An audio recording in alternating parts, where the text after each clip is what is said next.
Welcome back mes belles lumières d'amour et bon retour sur cette chaîne, sur la chaîne Alice Light, les enfants de la lumière. Sur cette chaîne, si tu ne me connais pas encore, sache que tu peux retrouver tout simplement des vidéos qui expliquent ce qu'est le pervers narcissique. Et attention, il y a du lourd qui va arriver bientôt dès que j'aurai fini cette séance sur la mémoire traumatique. Je m'appelle Alice Light. Je suis fille d'une maman pervers narcissique.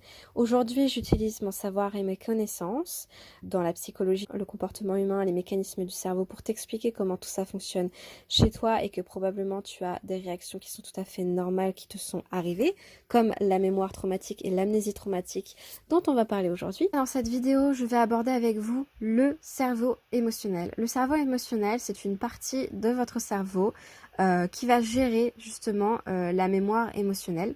On va aller voir ce qui se passe aujourd'hui au niveau de la balance amygdale, hippocampe qui travaillent ensemble et malheureusement quand il y a des traumatismes et quand il y a des événements qui surviennent qui sont difficiles à vivre, votre cerveau va mettre en place des mécanismes de défense et on va aller voir ça aujourd'hui avec l'amygdale, l'hippocampe qui appartiennent au cerveau émotionnel et qui vont vous aider ou pas à gérer votre mémoire traumatique, votre amnésie traumatique et vos traumas. Let's go!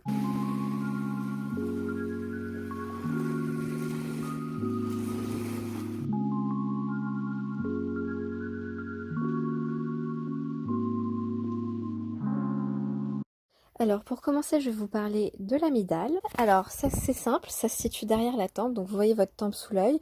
Donc imaginez au niveau juste derrière, au niveau de votre crâne, c'est là où elle se situe. Alors l'amygdale, c'est celle qui est située dans le cerveau. Elle est pas loin de l'hippocampe, d'accord? Elle est dans le cerveau limbique. Donc le cerveau limbique, c'est ce qu'on appelle le cerveau émotionnel. Là, vous avez un cerveau émotionnel dans votre cerveau et c'est celui qui est le moins actif chez les personnes qui ont les troubles de la personnalité antisociale. Donc je cite parmi eux la classe B dans laquelle il y a le narcissique. Autrement dit, ce sont les psychopathes, les sociopathes, les borderline qui ont des soucis de gestion émotionnelle, les narcissiques, donc le trouble de la personnalité narcissique qui est en France appelé le pervers narcissique, et l'hystérique que je ne connais pas beaucoup. Donc voilà, eux font partie des troubles de la personnalité antisociaux, de la classe B exactement des troubles de la personnalité antisociaux, et ce sont des personnes qui ont un système au niveau du cerveau qui n'est pas forcément actionné comme le nôtre et qui sont désactivés. Donc le psychopathe par exemple, et au niveau des peurs, il ne réagit pas comme nous. Donc l'amygdale, pour en venir, c'est le centre qui va gérer vos peurs et votre gestion du stress. Elle permet en fait de gérer notre stress face à une situation menaçante qui nous arrive en face. Donc par exemple, s'il y a une agression physique, verbale ou sexuelle, l'amygdale se met en route. Elle sert en fait d'alarme. Donc par exemple, si jamais il y a un feu, l'amygdale elle va réagir. S'il y a une menace, quoi qu'il en soit, elle se déclenche. Qu'est-ce qui se passe lorsqu'elle se déclenche? On dit qu'elle s'active car l'amygdale est en fait une alarme. C'est elle qui engendre les signaux d'alerte quand vous êtes en état de stress ou quand vous avez peur. Donc bien évidemment, c'est elle qui va s'activer lorsqu'il y a un traumatisme qui est en train d'arriver, c'est-à-dire un événement qui vous met face, je vous rappelle, le traumatisme, à la menace de mort. Ça, c'est l'une des choses qui se passe quand on a un traumatisme. C'est qu'on est face à une menace de mort et qu'on ne peut pas gérer. Donc qu'est-ce qui se passe? Donc bien sûr, elle va engendrer, donc elle va permettre à certaines hormones de s'enclencher. Donc l'adrénaline dont je vous ai peut-être déjà parlé, la cortisol, la noradrénaline. On va avoir le cœur qui bat beaucoup plus vite, on va avoir le plus d'oxygène et plus de glucose dans le corps qui se manifeste dans le corps et qui nous apporte des pics. Donc pour bien comprendre l'adrénaline qui est sécrétée à ce moment-là parce que l'amygdale s'est activée, en fait à la base elle a pour but de nous aider à intégrer l'expérience, l'événement qui est en train d'arriver, le fameux la mémoire épisodique. Donc la mémoire épisodique dont je vais vous parler dans un instant, c'est la mémoire événementielle. C'est autrement dit l'épisode qui est en train d'arriver à l'instant T, l'événement qui est en train d'arriver à l'instant T.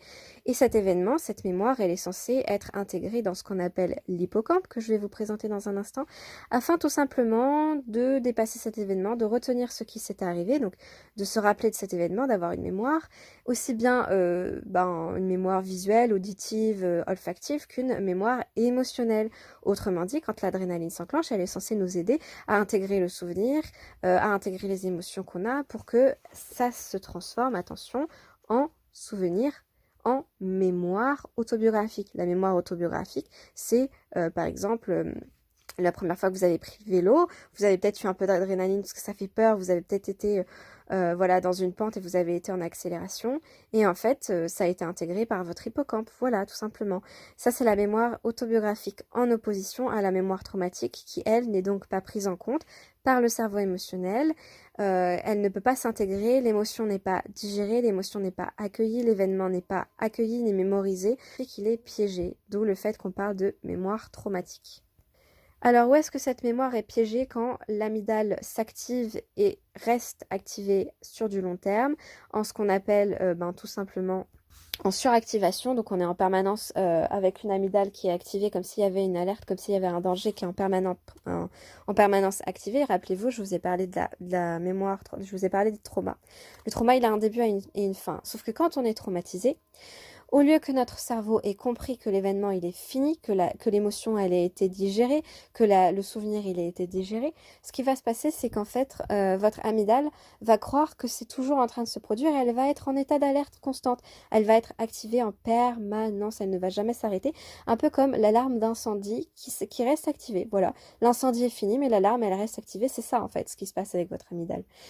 Et donc pourquoi? Alors là, je vais vous parler de l'hippocampe. Maintenant que je vous ai expliqué ce qu'il en était de l'amygdale, qui donc fait partie de votre cerveau émotionnel et qui est le système d'alarme qui s'active lorsque vous êtes face à une menace, je vais vous parler de l'hippocampe. Votre hippocampe, votre petit cheval de mer, il a une forme de cheval de mer, il est disposé un peu comme un C, vous imaginez un C, et voilà, bim, vous y êtes. Il est responsable des mémoires et de l'apprentissage. Il permet de traiter la mémoire épisodique, il permet de traiter la mémoire spatiale, c'est-à-dire comment on s'oriente dans l'espace par exemple. Il permet de traiter les comportements émotionnels, donc les réactions émotionnelles que vous allez avoir. Je vous donne un exemple. Si vous mettez la main, quand on est petit, qu'on met la main sur un feu, hop, on la retire. Et en fait, ce qui s'est passé, c'est qu'il y a eu une alerte qui a été gérée par ce qu'on appelle l'amygdale. Et votre hippocampe on a conclu que le comportement à avoir, c'était de retirer votre main. Ce qui fait qu'au niveau de l'apprentissage, grâce à votre hippocampe et votre amygdale qui fonctionnent ensemble, vous avez un X qui entraîne un Y. Le X, aïe, je me brûle. Le Y, j'enlève ma main pour pas me brûler. Donc ça, c'est un comportement normal. C'est là où les souvenirs à court terme sont transformés en souvenirs à long terme. Donc qu'est-ce que ça veut dire? Ça veut tout simplement dire que vous avez des informations, vous avez des souvenirs qui vont passer par là et qui vont continuer à faire leur parcours. D'accord? Ça, c'est important. Si ça peut vous aider, l'hippocampe, en fait, si cet hippocampe il est dysfonctionnel, on va prendre la maladie d'Alzheimer. C'est l'une des parties touchées en premier dans le cas de la maladie d'Alzheimer. C'est pourquoi les personnes, elles vont être désorientées parce que l'hippocampe, il fonctionne pas correctement.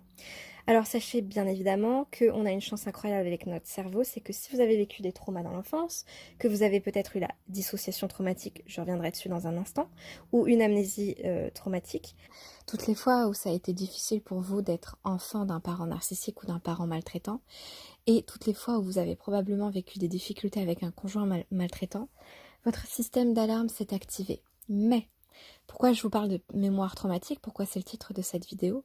Parce que si sur le moment ça a été trop violent pour vous, trop difficile, la mémoire qui aurait dû devenir autobiographique comme je viens de vous le dire, ne l'est pas devenue. Alors, comment ça se passe au niveau de la mémoire? Alors, l'amygdale et l'hippocampe, il faut que vous vous imaginiez que ça fonctionne comme une balance. Vous savez les anciennes balances avec la possibilité de mettre un poids à gauche, un poids à droite pour mesurer le kilo.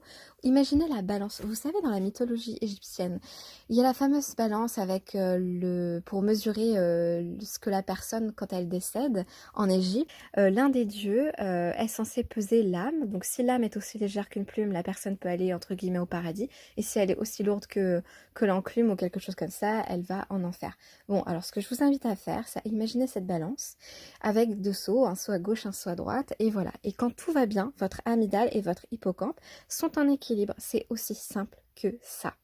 Mais quand on a la mémoire traumatique, on a des bagages qui fait que ça va peser plus lourd d'un côté ou de l'autre. On va dire que le côté à gauche, c'est le côté positif et le côté à droite, c'est le côté négatif. Le côté à gauche, c'est le plaisir, le saut du plaisir. Le côté à droite, c'est le saut de la peur, des angoisses, des menaces qui n'ont pas été digérées. Vous allez comprendre pourquoi je vous parle de cette balance.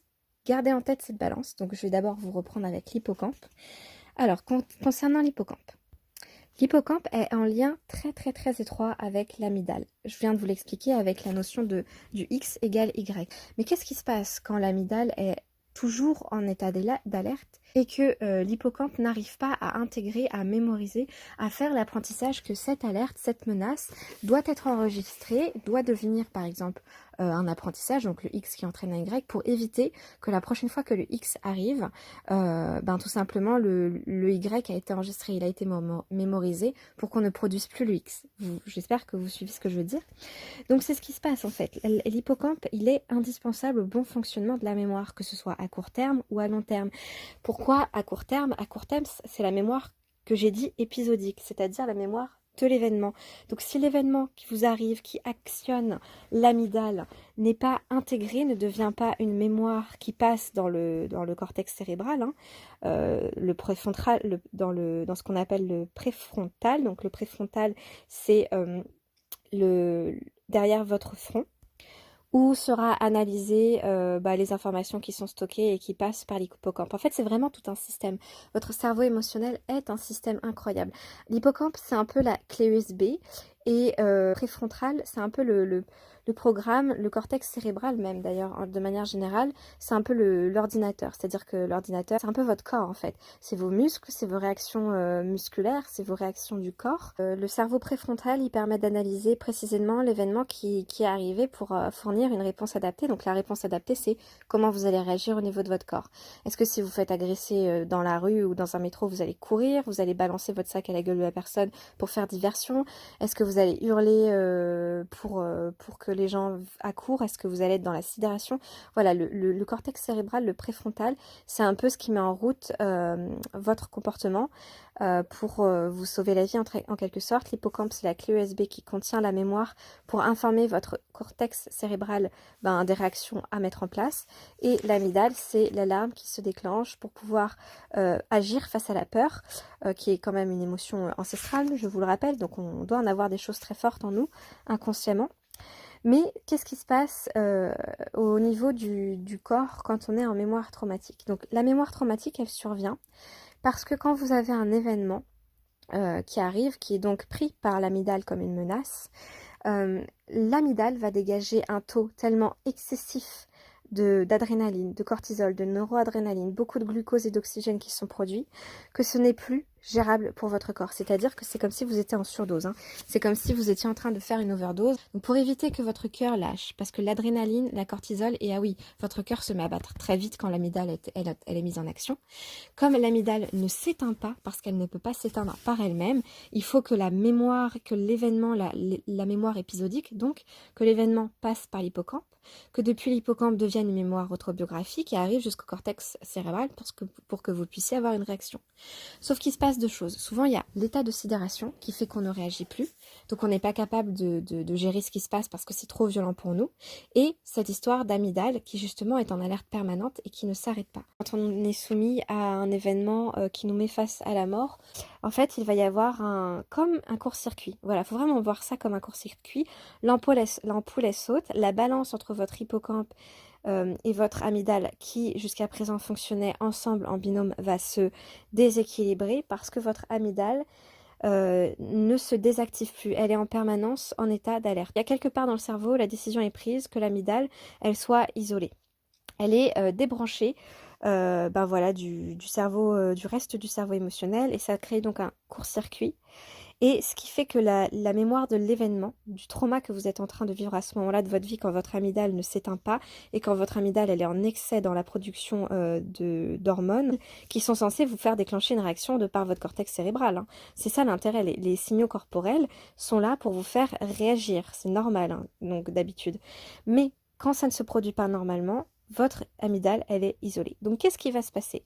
Ce qui va se passer, c'est que comme l'hippocampe, elle est en lien avec l'amygdale en temps normal et qu'elle est censée enregistrer tous les stimuli qui se produisent. Elle est censée enregistrer le contexte de l'événement, les souvenirs, à quoi ressemble la situation, la personne, le décor, les émotions que vous avez à ce moment-là, toute la mémoire. Eh bien, cette mémoire ne va pas se faire. Elle va rester coincée parce qu'en fait, comme il y a l'amygdale, elle est isolée, l'hippocampe, qui est la clé USB de votre cerveau, ne peut plus faire son travail. Elle ne peut plus transformer, garder précieusement l'information reçue. La mémoire qui est sur le moment épisodique, qui est à court terme, ne se transforme pas en ce qu'on appelle mémoire à long terme, ou plutôt en mémoire autobiographique, qui est censée passer dans le reste du cerveau. D'accord? Donc là, vous commencez à comprendre les problématiques que ça va créer. Ça va créer que le cortex cérébral ne va pas pouvoir se mettre en activation pour faire en sorte que vous ayez une réaction par rapport à ce qui se passe. Donc, par exemple, si, et ça, je pense que ça va enfin donner l'explication à toutes les personnes qui ont vécu ce genre de choses, si vous avez vécu une agression, que ce soit physique dans la rue, dans le métro, ou au sein d'une famille, que vous avez subi de l'inceste ou un viol, etc., pourquoi on ne bouge pas? Pourquoi on ne réagit pas? Parce qu'on est dans un état de sidération. Cet état de sidération, c'est par là que commence la mémoire traumatique et potentiellement l'amnésie traumatique qui peut arriver pour certains d'entre vous. Tout simplement parce qu'en fait, le corps, le cerveau, vous entendez ça, c'est très important. Votre cerveau vous protège, il a désactivé le lien entre l'amygdale et le reste du cerveau émotionnel parce qu'il ne pouvait pas gérer le surplus d'adrénaline, de cortisol, de noradrénaline. En fait, ce sont des molécules toxiques, d'accord? C'est nocif pour vous. Donc, votre cerveau, il a voulu vous protéger. C'est pour ça que vous ne réagissez pas. C'est pour ça que vous êtes en état de sidération. C'est pour ça que vos muscles ne se bougent pas, que vous êtes tétanisé, que votre regard, il se passe rien, qu'il y a une dissociation d'un événement qui vous a traumatisé, pour lequel vous avez peut-être pas réagi. Et c'est pour ça qu'après, on s'en veut, on est coupable, on se sent responsable. Mais parce qu'en fait, il y a toute une mise en place involontaire de votre part, c'est-à-dire que c'est pas vous qui prenez la décision. Vous choisissez pas consciemment d'être sidéré. Quand on ne peut pas réagir face à notre agresseur, ce n'est pas parce que vous êtes faible, ce n'est pas parce que vous êtes lâche, ce n'est pas parce que vous ne valez rien, ce n'est pas parce que vous êtes une mauvaise personne, c'est pas parce que vous êtes nul. C'est parce que votre cerveau a fait intervenir un mécanisme de défense, un système de protection pour que vous ne vous désintégriez pas, pour que l'ordinateur ne fasse pas un blackout. Votre ordinateur, votre cerveau, mais aussi votre corps. Malheureusement, si l'amygdale, elle est isolée, l'hippocampe ne reçoit pas l'information, la mémoire de l'événement, donc la mémoire n'est pas transmise, elle ne devient pas autobiographique, et surtout, comme c'est une mémoire aussi émotionnelle, c'est ça qu'il faut comprendre, c'est que vous avez des émotions à ce moment-là, lorsque l'événement arrive, de la colère, de la haine, de la peur, ces émotions ne sont pas traitées par votre hippocampe. Or, normalement, elle est censée les traiter, surtout que je vous ai dit en début de vidéo que l'amygdale, c'est à la base de la gestion de la peur et de la gestion du stress. Donc, ça veut dire que quand elle s'active, vous avez de la peur et du stress. Donc, si elle est isolée, cette peur, ce stress et tout le reste qui va avec, que ce soit vos souvenirs sur visuellement, qu'est-ce qui se passe, comment était la personne, qu'est-ce que vous avez entendu. Donc là, on est sur le visuel, ensuite on est sur l'auditif, les sensations corporelles, ça c'est kinesthésique, l'olfactif, etc., etc. Du coup, qu'est-ce que ça veut dire? Ça veut dire que votre cerveau ne peut plus traiter toutes ces informations-là. Ouais, sauf que vous les avez vécues. Donc qu'est-ce qui se passe si votre hippocampe ne peut pas les traiter parce qu'elles sont coincées, parce que votre amygdale a été isolé par le reste du cerveau et que donc votre cortex cérébral n'a prévu aucune réaction de défense, de fuite, etc. parce que vous êtes en état de sidération. Or, c'est le cerveau reptilien qui s'active. Hein. La sidération, c'est ce qui se passe de manière involontaire de votre part. Donc, vous n'êtes pas responsable d'être en état de sidération. Votre cerveau a voulu vous protéger. Votre cerveau est une machine extraordinaire qui a fait à ce moment-là ce qu'il fallait pour que vous ne deveniez pas, que vous n'ayez pas une crise cardiaque, que vous ne deveniez pas complètement fou. Il a essayé de vous protéger, de vous aider par rapport à l'activité hormonale qui était en train de se faire et par rapport au fait que l'événement était trop insupportable pour vous. Donc, pour en finir avec cette vidéo, qu'est-ce qui se passe quand cette mémoire émotionnelle, cette mémoire de l'événement, cette mémoire visuelle, auditive, olfactive, kinesthésique, quand elle n'est pas traitée? En fait, elle va se stocker et c'est là qu'elle devient ce qu'on appelle une mémoire traumatique. Il y a plusieurs cas de figure. Après, il faut aller voir ça. Si c'est votre cas, il faut vous faire accompagner par un thérapeute, hein, donc un psychologue, un psychiatre, un psychanalyste. Voilà, choisissez ce qui vous convient le mieux. En fait, bah, c'est là qu'on va rentrer dans ce que je vous ai dit. Bah, vous savez, les souvenirs dont je vous ai parlé, les flashbacks qu'on a. Bah, en fait, c'est ça. C'est parce que comme ça n'a jamais été traité, si vous êtes en état de survie pendant des années, c'est-à-dire que si vous êtes en contact avec vos persécuteurs, votre agresseur, votre bourreau, donc si ça a été votre parent narcissique, tant que vous êtes en contact avec lui, que vous n'êtes pas en sécurité, tant que vous êtes en contact avec la personne qui vous a fait du mal, toute cette mémoire, elle est bloquée. Donc soit elle n'est jamais évacuée et vous vous en rendez même pas compte parce qu'elle est stockée quelque part dans votre cerveau et vous l'avez peut-être oubliée. Soit vous l'avez pas oublié mais vous y pensez pas plus que ça parce que de toute façon, pour l'instant, vous pouvez pas la gérer. Et donc, ce qui va se passer, c'est que quand vous allez être enfin en sécurité, donc c'est ce que Muriel Salmona, donc qui est une référence pour tout ce qui est des victimes, soit par exemple les Bataclan, etc., mais surtout les victimes des abus sexuels dans l'enfance, dans l'inceste. Enfin, vraiment, allez voir ces vidéos si ça vous parle parce que vous allez apprendre beaucoup et ça va peut-être vous aider. Et donc, qu'est-ce qu'elle nous dit? Elle nous dit bien que c'est à partir du moment où la personne se sent en sécurité, donc elle a quitté la situation où, voilà, où elle a été prise en charge par des thérapeutes, que la mémoire refait surface. Donc la mémoire, l'amnésie traumatique, quand elle refait surface, qu'est-ce qui se passe? Je prends l'exemple d'une femme qui avait témoigné sur YouTube, qu'en fait, elle s'est retrouvée à 25-30 ans à se réveiller où dans la journée elle avait des sensations de quelqu'un qui lui touchait, qui lui mettait des doigts dans le vagin, etc. Oui, c'est pas très joli ce que je vous dis, mais bon voilà, c'est son histoire à elle.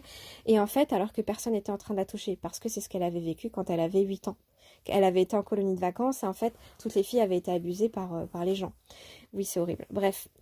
Donc voilà, donc elle explique bien que ça, quand elle avait eu ces flashbacks, donc cette fameuse mémoire traumatique, quand elle a refait surface, en fait, toutes les sensations kinesthésiques qu'elle avait senties ce jour-là, elle les revivait. Et au début, elle comprenait pas pourquoi. Puis après, elle a compris qu'elle avait des sensations comme si on la touchait vraiment dans le présent. Pourquoi? Parce que son cerveau n'a pas traité ces événements-là. Sauf que dans le temps n'existe pas. Ça, c'est un truc hyper important à comprendre. Le temps n'existe pas ni pour l'enfant intérieur, ni pour le cerveau. Ça veut dire que tant que la mémoire n'a pas été traitée, elle est toujours là comme si c'était le présent. Ce qui vous est arrivé il y a 5, 10, 15, 20 ans, c'est comme si c'était d'actualité. Parce que cette mémoire, encore une fois, n'est pas devenue une mémoire autobiographique. Cet événement qui s'est produit, il a été coincé dans un no times land, on va dire, dans un no man's land, dans un No Memory Land, et cette clé qui n'a jamais été mise en route, à un moment donné, il va falloir qu'elle soit traitée. À un moment donné, il va falloir que cette mémoire traumatique, elle s'en aille, parce que si elle s'en va pas, vous allez avoir des flashbacks et vous allez en souffrir. Donc pourquoi je vous raconte tout ça? Pour que vous compreniez ce qui se passe au niveau de votre cerveau. Quand la mémoire traumatique s'active, quand un trauma s'active, c'est indépendant de votre volonté. C'est pas vous qui choisissez de manière consciente, tiens, je vais me faire une petite mémoire traumatique. Non. Pourquoi je vous dis ça? Parce que souvent, quand on a une mémoire traumatique, notamment, je pense aux hommes et aux femmes qui ont subi des abus dans l'enfance, la société, parce qu'on en revient à la société, les gens autour de nous, notamment même des psychologues, hein, on ne sait jamais sur qui on tombe. Je vous rappelle que des pervers narcissiques peuvent passer les examens et devenir psychologues. Heureusement, il n'y a pas que ça. Il y a aussi des personnes normales. Mais tous ces gens-là peuvent dire que c'est votre faute. Ah, mais t'as pas réagi, c'est ta faute. Mais en même temps, t'as rien dit, c'est ta faute. Mais en même temps, t'es resté à rien faire, c'est ta faute. Mais en même temps, qu'est-ce que t'as fait pour qu'ils te touchent pas? Mais en même temps, qu'est-ce que t'as fait pour te défendre? Mais en même temps, oh, fermez vos mouilles, là, tous ces gens-là. En fait, tous ces gens-là, il ne faut pas les écouter. Parce que déjà, ils n'ont pas vécu l'événement, donc qui sont-ils pour vous dire quoi que ce soit? Ils sont personne. Désolée de dire ça, ça peut être rabaissant pour ceux qui ne comprennent pas, parce qu'en fait, ils ne savent pas. Ils ne savent pas ce que vous avez vécu.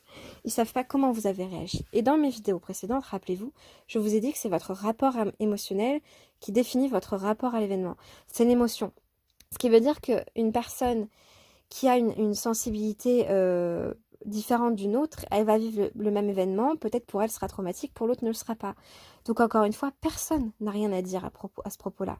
Ça regarde personne en fait votre vie, vos traumas, vos réactions, ça regarde pas les autres. Par contre, donc ça, vous n'en êtes pas responsable. Ne vous sentez pas coupable de ne pas avoir réagi. Le fameux « si j'avais su, j'aurais dit ça »,« si j'avais pu réagir plus tôt »,« si j'avais… » Ne vous sentez pas coupable déjà parce que ça ne va pas vous rendre service.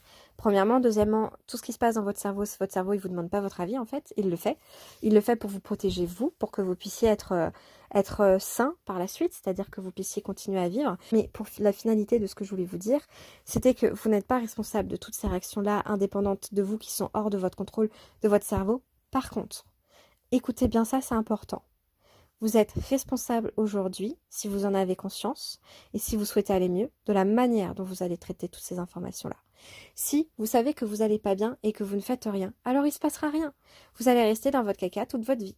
Si vous savez que ça ne va pas, mais vous n'agissez pas alors que vous en avez conscience, c'est de votre responsabilité. Là, on n'en est plus dans les réactions involontaires et hors de contrôle de la part de votre cerveau, de votre amygdale. Si aujourd'hui vous êtes conscient que vous n'allez pas bien et que vous ne faites rien, c'est votre responsabilité. Vous êtes responsable de la manière dont vous allez vivre avec votre trauma. Et d'ailleurs, vous avez envie de vivre avec votre trauma? Personnellement, moi non. Moi en fait, mais forcément je peux le dire et je peux en témoigner parce que je suis passée par là. J'ai travaillé sur mes traumas et mes peurs. Bah ouais, aujourd'hui, je vous le dis. Moi, je vis mieux sans. Maintenant, si vous avez envie de vivre avec, ça vous regarde et c'est votre histoire de vie. Ça n'appartient qu'à vous. Mais sachez que vous n'êtes pas obligé de vivre avec. Mais pour ça, il faut avoir le courage, la force, et je suis sûre que vous êtes des personnes courageuses, et la possibilité. C'est-à-dire qu'à un moment donné, il faut vous donner les moyens. Il faut arrêter de vous dire « Ah, mais j'ai pas 60 € pour aller chez le thérapeute.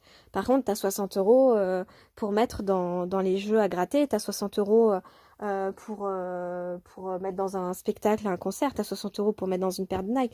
Donc en fait, à un moment donné, c'est une question de choix. Est-ce que vous choisissez que votre santé, elle est au top de vos valeurs, ou est-ce que vous choisissez que votre santé, elle est la dernière des choses dont vous devez vous préoccuper? Une autre chose qui est importante que vous ayez conscience, c'est que quand vous avez déjà vécu des états de sidération comme ça, j'ai oublié de vous dire, mais ça amène à la dissociation. Je vous parlerai de la dissociation dans une autre vidéo, sinon ça va être ingérable cette vidéo-là. Donc sachez que quand vous avez une mémoire traumatique et une amnésie, il est fort probable que vous vous dissociez de vous-même. Se dissocier, c'est un peu comme si vous coupez en deux.